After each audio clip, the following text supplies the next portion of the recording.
Hello dear friend, welcome back again. पुन्हा एकदा आपल्या यूट्यूब चॅनलवर तुमचं स्वागत करतो.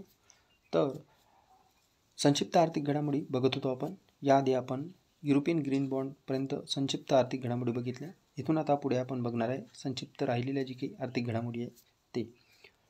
तर ही सिरीज आपण सिम्प्लिफाईड इयरबुक 2024च्या माध्यमातून घेत आहे आणि या सिरीजचा निश्चितच तुम्हाला फायदा मिळणार आहे.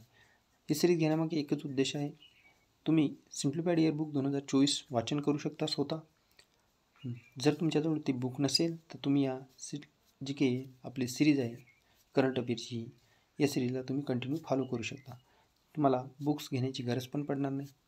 तर आपण करंट अफेअर अशा पद्धतीने वाचन करत आहे जे की प्रिव्हियस इयर क्वेश्चन करंट अफेअरचे ॲनालिसिस करून घेत आहे. आपण काय करतो, आपण करंट अफेअर वाचायच्या वेळेस न्यूजला आपण त्या न्यूजमध्ये अनयुच्युअल डाटा जे काय परीक्षे दृष्टिकोनातून महत्त्वाचा नसतो ते पण वाचत बसतो आणि रिव्हिजन करण्यामध्ये मग आपल्याला जास्तीत जास्त वेळ लागतो. मग आपण या चालू घडामोडीकडे निग्लेक्ट करतो, त्यामुळे मार्क पण आपल्याला मिळत नाही. तर बघा, आपण करंट अफेअर कशा पद्धतीने घेत घ्याय हे तुम्हाला व्हिडिओच्या एंडपर्यंत कळणारच की सिरीज कशा पद्धतीने चालू आहे. तर बघा, तर जर तुम्ही नवीन असाल तर आपल्या यूट्यूब चॅनलला सबस्क्राईब करा आणि व्हिडिओ आवडला तर तुम्ही आपल्या मित्रांसोबत शेअर करा. तर UAE डोमेस्टिक कार्ड स्कीम, आता UAE डोमेस्टिक कार्ड स्कीम जर बघितले तर काय आहे नेमकं, ही डोमेस्टिक कार्ड स्कीम जे काही रुपे कार्ड आहे ना, त्या रुपे कार्डचा यूज जशा पद्धतीने आपण करतो ती स्कीम आहे. तर ही स्कीम कोठे चालू करणार आहे, तर भारत लवकरच आता हे UAEमध्ये विकसित करणार आहे. म्हणजेच UAEमध्ये रुपे कार्डच्या प्रमाणे डोमेस्टिक कार्ड स्कीम पण चालू होणार आहे भारतातर्फे. तर मग यामध्ये UAEची जी काही बँक आहे त्यासोबत जर बघितलं तर NPCI म्हणजेच काय जे काय नॅशनल पेमेंट कॉर्पोरेशन ऑफ इंडियाची उपकंपनी आहे, त्यासोबत NIPL आणि UAEची जी काही आहे AEP, हे जी काही या इतिहाद पेमेंट्स बँक आहे ही या कंपनीद्वारे हे आपल्या भारतातर्फे आपल्या UAEमध्ये विकसित करणार आहे. तर ॲक्टिव्हिजन ब्लिझार्ड काय आहे, हे मायक्रोसॉफ्टने एक कंपनी विकत घेतली आहे. ती कंपनी आहे ॲक्टिव्हिजन ब्लिझार्ड. ही कंपनी कुठली आहे मग, तर ही कंपनी आहे अमेरिकेची. मग ही कंपनी कोणते कार्य करते, तर ही व्हिडिओ गेम होल्डिंग कंपनी आहे. बस एवढं लक्षात ठेवा. मायक्रोसॉफ्टने कोणत्या कंपनी 69 अब्ज डॉलर्समध्ये विकत घेतली आहे, तर ॲक्टिव्हिजन ब्लिझार्ड ही कंपनी कोणाची आहे, अमेरिकनची, आणि ही कंपनी व्हिडिओ गेम होल्डिंग करते. तर North East small finance bank RBIने काय North East small finance bank जे काय, या बँकेमध्ये जे की एक स्टार्टअप आहे छोटासा स्लाईस, या स्लाईसची काय विलिनीकरण करण्याचं ठरवलेलं आहे आणि ते होणार आहे आता 1 अब्ज डॉलर्स अमेरिकेमध्ये, या अमेरिकन डॉलरमध्ये. या स्टार्टअपची 2016मध्ये सुरुवात झाली होती. एवढं लक्षात ठेवायचं आपल्याला, जे गरजेचं आहे तेच लक्षात ठेवायचं. नवीन खादी इंडिया आउटलेट म्हणजेच काय, पंतप्रधान नरेंद्र मोदी यांनी काय केलं, आत्मनिर्भर भारत या मोहिमेच्या अनुषंगाने खादी आणि ग्रामोद्योग आयोगाने 2 ऑक्टोबर जी की गांधीजी जयंती आहे, या जयंतीनिमित्त गांधीजींच्या जी काय आहे new Khadi of new India जी काय आहे, या कार्यक्रमांतर्गत IIT दिल्लीच्या कॅम्पसमध्ये हे खादी भवन सुरू केले आहे. मग new Khadi of new India हे कार्यक्रमांतर्गत जे काही खादी इंडिया आउटलेट आहे, नवीन खादी इंडिया आउटलेट, हे कुठे जे काही आहे कुठे हे केलेलं आहे, आपलं सुरू केलेलं आहे, तर हे IIT दिल्ली कॅम्पसमध्ये सुरू केलेलं आहे. भारत जपान फंडची स्थापना, आता भारत जपान फंडची स्थापना मग कशासाठी आहे, तर बघा, भारतीय जे काही राष्ट्रीय गुंतवणूक आणि पायाभूत सुविधा निधी म्हणजे NIIF 600 अब्ज डॉलरचं जे भारत जपान यामध्ये IJF म्हणजेच इंडिया जपान फंड सुरू केला. तर आता यामध्ये मग हे कशासाठी आहे ते बघणार आहे आपण. यामध्ये भारताचा हिस्सा किती आहे, 49%, जपानचा हिस्सा आहे 51%. तर ही काय करणार आहे मग, हे जे काही इंडिया जपान फंड आहे हे पर्यावरण शाश्वतता, कमी कार्बन उत्सर्जन धोरणामध्ये गुंतवणूक करण्यावर लक्ष केंद्रित करेल आणि त्यासोबत जपानी गुंतवणूक आणखी वाढवण्यासाठी हे महत्त्वाची भूमिका पार पाडेल. सामाजिक जर बघितलं तर सामाजिक प्रभाव बॉन्ड मग कोणी विकसित केला, तर हे जी काही राष्ट्रीय कृषी आणि ग्रामीण विकास बँक आहे आपली नाबार्ड, ते ग्रामीण लेवलची बँक. तर कमेंट बॉक्समध्ये कमेंट करून सांगा तर कोणत्या वर्षी स्थापन झाली. तर सामाजिक बॉन्ड हे जे आहे हे नाबार्डने विकसित केलं आहे. देशातील पहिले सामाजिक प्रभाव बॉन्ड आहे. तर हे स्टॉक एक्सचेंजवर सूचीबद्ध झालं आहे. तर या नाबार्डने या बॉन्डद्वारे 1000 कोटी रुपये उभारलेले आहेत आणि हे नाबार्ड आता 7.63% दराने कर्ज देऊ शकेल या बॉन्डच्या तर्फे. तर हे बॉन्ड कुणी केला, तर हे नाबार्डचं आहे. तर एवढं लक्षात ठेवा. बाकी या बॉन्डला जर बघितलं क्रिसिल आणि इक्राने हे AAA रेटिंग दिली गेले आहे. पाकिस्तानला जागतिक बँकेकडून सर्वाधिक कर्ज मिळालेले महत्त्वाचा पॉईंट येऊ शकतो.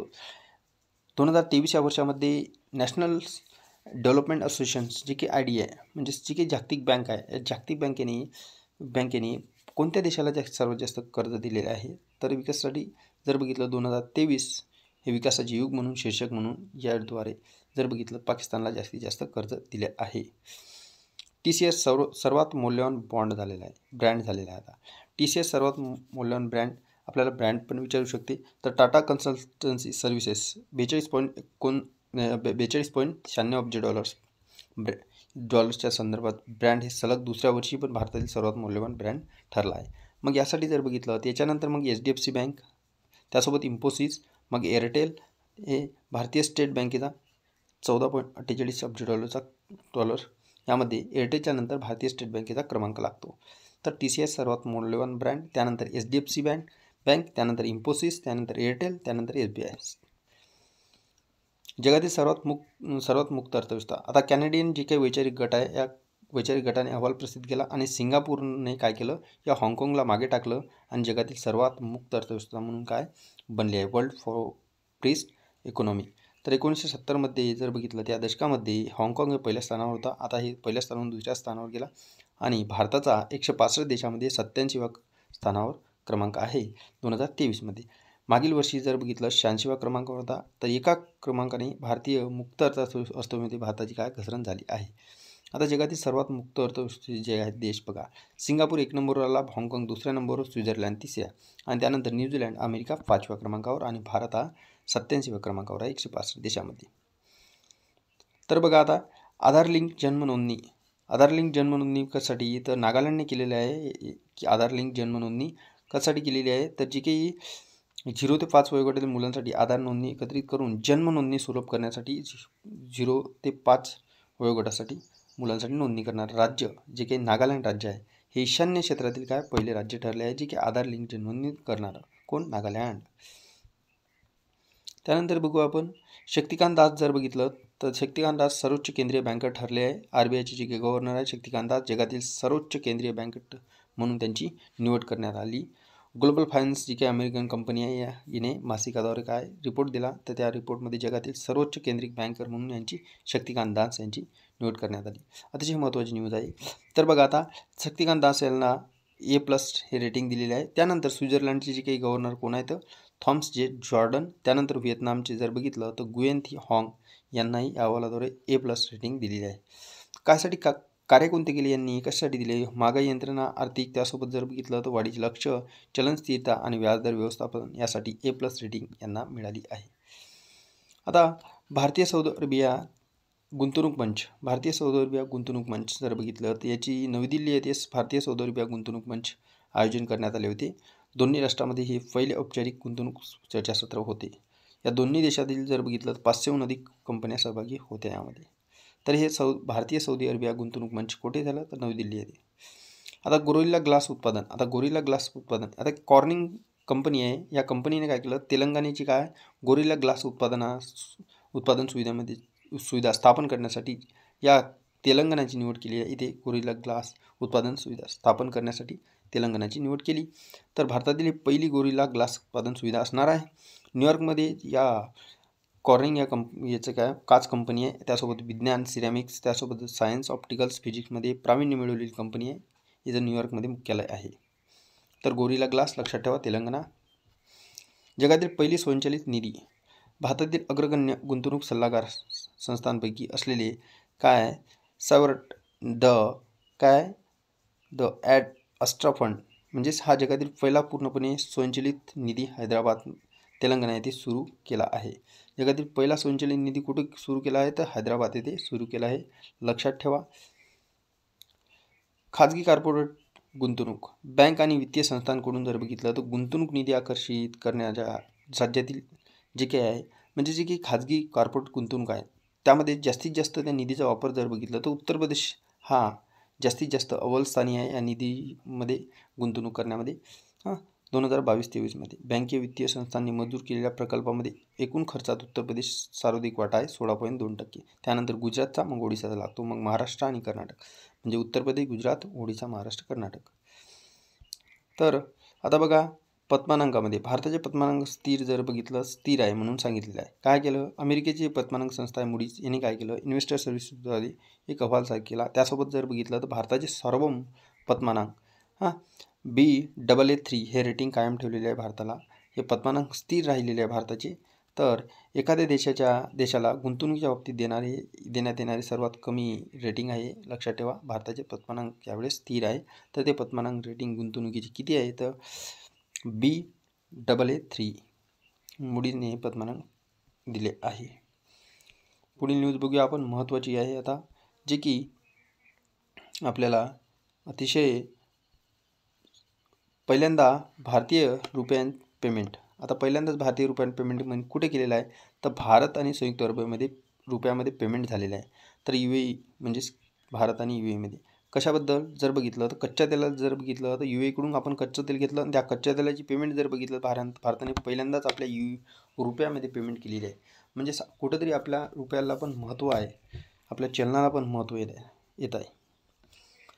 पॅराद्वीप बंदर हे जे काय आहे, प्राधिकरण चालू वर्षी वार्षिक सर्वात जलद 50 दशलक्ष मॅट्रिक टन कार्गो हाताळणारे बंदर ठरले आहे. तर हे बंदर कोठे आहे मग, पॅराद्वीप बंदर किती काय केलं नेमकं काही वाचायची गरज नाही, पण कोठे आहे पॅराद्वीप बंदर. मग पॅराद्वीप बंदर हे भारताच्या पूर्व किनाऱ्यावर ओडिशा राज्यातील नैसर्गिक आणि खोल बंदर आहे. याने काय पराक्रम केला ते नंतरचा विषय, पण 50 दशलक्ष मॅट्रिक टन कार्गो हाताळणारे बंदर ठरले आहे. आणि हे बंदर भारताच्या पूर्व किनाऱ्यावर ओडिशा राज्यातील नैसर्गिक आणि खोल बंदर आहे. IPO होणारे 3 दिवसात सूचीबद्ध झाली आहे. हे काय एवढं काही महत्त्वाचं वाटलं नाही मला, तुम्ही वाचू शकता. तर AU स्मॉल फायनान्स बँक काय आहे, AU small finance bank 8 August रोजी काय केलेलं आहे की 365 दिवस आता हे तुम्हाला 24 तास व्हिडिओ बँकिंग सुविधा देणारी भारतातील पहिली बँक ठरलेली आहे. काय, AU स्मॉल फायनान्स बँक. आणि हे सर्वात मोठी लघुवित्त बँक आहे, जी की आता तुम्हाला 24 तास 365 दिवस म्हणजे एक वर्ष 24 तास तुम्हाला व्हिडिओ बँकिंग सुविधा देणारी AU स्मॉल फायनान्स बँक. पहिले इको फ्रेंडली डेबिट कार्ड, आता एअरटेल पेमेंटद्वारे इको फ्रेंडली डेबिट कार्ड जे की एअरटेल पेमेंट बँक आहे त्यामध्ये बचत खाते ज्यांच्याकडे आहे त्या ग्राहकांना आता इको फ्रेंडली डेबिट कार्ड मिळणार आहे. आणि ह्याद्वारे जर बघितलं आपण या डेबिट कार्डद्वारे जवळपास जर बघितलं 350 किलो कार्बन उत्सर्जन लक्षणीय घट होईल असं सांगितलेलं आहे त्यांनी. तर एक लक्षात ठेवा, पहिले eco friendly debit card Airtel payment bank. NMDC नवीन लोगो नवीन NMDC महत्त्वाचं नाही, लोगोचं आपल्याला काही. MRPL विक्रम ONGCची जी काही उपकंपनी आहे मंगलोर रिफायनरी येथे पेट्रोकेमिकल्स हिने रिफायनरीमध्ये जर बघितलं तर 2022-23 जगातील सर्वात मोठी सार्वजनिक क्षेत्रातील रिफायनरी कंपनी बनलेली आहे, जे काही MRPL. हे कोणाची उपकंपनी आहे मग, ONGCची. ठीक आहे, तर समोरील न्यूज बघू आपण. बाकी काही गरजेचं नाही आहे, वाचायची काही गरज पडणार नाही तुम्हाला, हे डाटा वगैरे काही विचारणार नाही. पण महत्त्वाचं कंपनी आहे जी काही MRPL हे जे आहे विक्रम म्हणून बोलू आपण. ही कंपनी कोणाची उपकंपनी आहे, ONGCची, जी की आपल्याला महत्त्वाची ONGC आहे त्याबद्दल तिची उपकंपनी आहे. आणि 22-23 सर्वात मोठी सार्वजनिक क्षेत्रातील रिफायनरी कंपनी बनलेली आहे. गव्हर्नमेंट ई मार्केट प्लेस आर्थिक वर्ष 2022-23 गव्हर्नमेंट ई मार्केट प्लेस हे 2,01,113 कोटी रुपयांचे जे काय आतापर्यंत सर्वोच्च सकल व्यापारी मूल्य नोंदले आहे, असं हे गव्हर्नमेंट ई मार्केट प्लेस आहे. यामध्ये जर बघितलं तर सरकारी खरेदीदारांसाठी वस्तू आणि सेवांची ऑनलाईन खरेदी सुलभ करण्यासाठी खुले पारदर्शक मंच तयार करण्यासाठी GEMची निर्मिती करण्यात आली आहे. भारतातील सर्वाधिक रेमिटन्स प्राप्त, आता भारतातला रेमिटन्स प्राप्त म्हणजे जे की अनिवासी भारतीय आहेत जे की परदेशामध्ये राहतात आणि ते आपल्या मायदेशी पैसे पाठवतात त्याला रेमिटन्स म्हणतात. या वर्षभरात 26% जी काही वाढ झालेली आहे भारताची रेमिटन्स म्हणजे आर्थिक वर्षामध्ये सुमारे $112.5 अब्ज प्राप्त झालेले आहे भारताला रेमिटन्सच्या माध्यमातून. आणि जागतिक स्तरावरील सर्वाधिक रेमिटन्स प्राप्त करणारा देश ठरला आहे भारत. 2021च्या संदर्भात जर RBIने अहवाल सर्वेक्षण केला त्यावेळेस रेमिटन्समध्ये अमेरिकेचा सर्वाधिक 23.4% वाटा आहे. त्यानंतर UAE 18%, मग UK, सिंगापूर आणि सौदी अरेबिया यांचा क्रमांक लागतो. तर भारतात सर्वाधिक रेमिटन्स प्राप्त करणारा देश ठरला आहे. आता जर बघितलं आपण तर ICRR बंद करण्याचा निर्णय केला रिझर्व्ह बँकेने. काय झालं की जे काही रिझर्व्ह बँक आहे, कॅश रिझर्व्ह रेशिओ असतो बँकेजवळ, त्यांच्याजवळ काहीतरी पैसे ठेवले जातात. तर ते पैसे ठेवल्यानंतर ते बँक मग त्यांचा कॅश रिझर्व रेशो जास्त असल्यामुळे त्यांच्याजवळ पैसा असल्यामुळे काय कर्ज देऊ शकतात. मग कर्ज दिल्यानंतर लोकांकडे पैसा येतो. लोकांकडे पैसा आल्यानंतर महागाई वाढते. नवीन नवीन वस्तू विकत घेऊ शकतात, त्यामुळे महागाई वाढते. अशा पद्धतीने मग अर्थव्यवस्थेला जे काही पैसा आहे ते शोषून घेण्यासाठी रिझर्व्ह बँकेने ICRR बंद करण्याचा निर्णय घेतलेला आहे. कॅश रिझर्व इन्क्रिमेंटल जे काय आहे कॅश रिझर्व रेशो 1 सप्टेंबर 2023 टप्प्याटप्प्याने बंद करायचा आता. तर यांनी हे 2000च्या नोटा परत करणे यासह आणि त्यासोबत विविध घटकांमुळे निर्माण होणारी अतिरिक्त तरलता शोषून घेण्यासाठी 2023 रोजी काय सादर केला होता. पायाभूत सुविधा वित्तपुरवठा ब्रिज. भारत ब्रिटन आर्थिक आणि वित्तीय संवादांचे जर बघितलं, इंडिया इकॉनॉमिक्स फायनान्स डायलॉग जर बघितलं तर कुठे झालेली आहे, तर आपल्याला बघायला मिळते जी की पायाभूत सुविधा वित्तपुरवठा ब्रिज UK आणि इंडिया इन्फ्रास्ट्रक्चर ब्रिज आहे. हे नीती आयोग आणि लंडन शहर यांच्या संयुक्त विद्यमानाने सहयोगी उपक्रम आहे. कोणाचा आहे, तर हे नीती आयोग आणि लंडन शहर बघितलं आपण. आता त्यानंतर जर बघितलं आपण तर क्रेडिट रिपोर्टिंग आंतरराष्ट्रीय समिती. तर क्रेडिट रिपोर्टिंग आंतरराष्ट्रीय समिती एवढी काही महत्त्वाची वाटली नाही मला. तर डिजिटल कर्ज वितरण मंच बघा. आता रिझर्व्ह बँकेने RBI public tech platform for frictionless क्रेडिटच्या व्यवहार्यतेचे मूल्यमापन करण्यासाठी उद्देशाने 17 ऑगस्ट 2023 पासून एक पथदर्शी कार्यक्रम सुरू केला आहे. RBIची उपकंपनी रिझर्व्ह बँक इनोव्हेशन हबने डिजिटल व्यासपीठ तयार केले आहे. नागरिकांना सुलभरित्या पतपुरवठा व्हावा, तसेच पतपुरवठा करताना संबंधित इच्छुक नागरिकांनी वैयक्तिक माहिती अद्ययावत स्वरूपात सहज उपलब्ध व्हावी यासाठी पब्लिक टेक प्लॅटफॉर्म मंच प्रायोगिक तत्त्वावर सुरू केला आहे. तर RBI लक्षात ठेवा. अटल आयुष्मान केंद्र मत्स्यपालन क्षेत्रात नाविन्य आणि उद्योजकतेला जे काय चालना देण्यासाठी केरळमध्ये कोच्चीमध्ये मत्स्यविद्या अभियान जे काही महासागर अभ्यास या विद्यापीठाने काय नीती आयोगाकडून कोटीचे अनुदान प्राप्त केले आहे. मग त्यासाठी मत्स्यपालन क्षेत्रातील भारतातील पहिले अटल आयुष्मान केंद्र केरळमध्ये स्थापन केले जाणार आहे.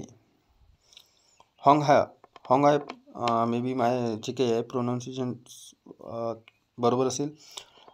नॉंगहायप ही एक बँक जी आहे रिझर्व्ह बँकेने काय केलं, हे कोरियन बँक आहे. हे कोरियन बँक जी भरपूर 2016 पासून मध्ये स्थापन झाली भारतामध्ये आणि हे सक्रियपणे कार्यरत आहे.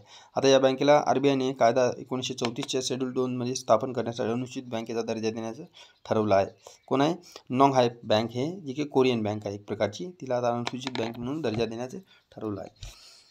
आता GST सहाय्य काय आहे, मग जे की भारतीय लघु आणि उद्योग विकास बँक आहे SIDBI हिने GST सहाय्य हे ॲप काय सुरू केलेलं आहे. कशासाठी, सूक्ष्म लघु आणि मध्यम उद्योगाची आर्थिक आणि वित्तीय शाश्वतता वाढवण्याच्या उद्देशाने GST सहाय्य बँक मग कोणी सुरू केला आहे, तर SIDBI बँकेने. लक्षात ठेवा. ग्रीन बॉन्ड इंदूर महानगरपालिका ग्रीन बॉन्ड जारी करण्यात देशाची पहिली नागरी संस्था बनलेली आहे. एवढंच महत्त्वाचं आहे. ग्रीन बॉन्ड इंदूर महानगरपालिका. चौथ्या औद्योगिक क्रांतीसाठी केंद्र. आता चौथ्या औद्योगिक क्रांतीसाठी वर्ल्ड इकॉनॉमिक फोरम जी काय आहे 2023 मध्ये चौथ्या औद्योगिक क्रांतीसाठी केंद्र C4IR centre for the fourth industrial revolution स्थापन करण्यासाठी तेलंगणामधील हैदराबादची निवड झाली आहे. जीवन विज्ञान आणि आरोग्य सेवेवर लक्ष केंद्रित करणारे भारतातील पहिले थोमॅटिक केंद्र असेल, कारण की तेलंगणाची जे काही आहे औषध उत्पादनामध्ये 35% वाटा आहे, म्हणून तिथे हैदराबादची निवड करण्यात आली आहे. चौथ्या औद्योगिक क्रांतीसाठी वर्ल्ड इकॉनॉमिक फोरमने चौथ्या औद्योगिक क्रांतीसाठी जे काही केंद्र आहे ते केंद्र तेलंगणातील हैदराबाद ते सुरू होणार आहे. जर बघितलं आपण आता, तर आत्तापर्यंत जर बघितलं आपण, हैदराबाद हे वर्ल्ड इकॉनॉमिक फोरमच्या चौथ्या औद्योगिक केंद्राची नेटवर्कमध्ये सामील होणारे 18वे केंद्र आहे. कितवे आहे, 18वे केंद्र आहे. Shaktikanta Das governor of the year यांना हा पुरस्कार मिळालेला आहे. त्यासोबत जर बघितलं तर याआधी भारतीय गव्हर्नर जर बघितलं 2015 मध्ये रघुराम राजन यांना मिळाला होता आणि युक्रेनची नॅशनल बँकेला central bank of the year हा पुरस्कार मिळाला आहे. काही महत्त्वाच्या न्यूज होत्या आपण शॉर्टमध्ये बघितल्या. हे व्हिडिओ तुम्ही वारंवार रिवाइज करा. निश्चितच तुम्हाला अवघ्या काही मिनिटामध्ये काही थोडक्यात तुम्हाला सर्व न्यूज क्लिअर होईल आणि तुम्ही याच्या नोट्स पण काढल्या तरी चालेल. Thanks for watching this video जर आवडला मित्रांसोबत जास्तीत जास्त शेअर करा. अशाच पद्धतीने न्यूज आपल्याला त्या न्यूजमधील क्रस घ्यायचा आहे आणि माइंडमध्ये सेट करायचा आहे. आपण पुढील व्हिडिओमध्ये राहिलेली जी काही आता निर्देशांक बघूया. तोपर्यंत नेक्स्ट व्हिडिओ तुम्हाला लवकरच मिळेल. त्यासाठी आपल्या यूट्यूब चॅनल सबस्क्राईब करा, बेल आयकॉनला प्रेस करा, जेणेकरून तुम्हाला मी जेव्हा अपलोड करेल नेक्स्ट व्हिडिओ ते तुम्हाला नोटिफिकेशन मिळेल.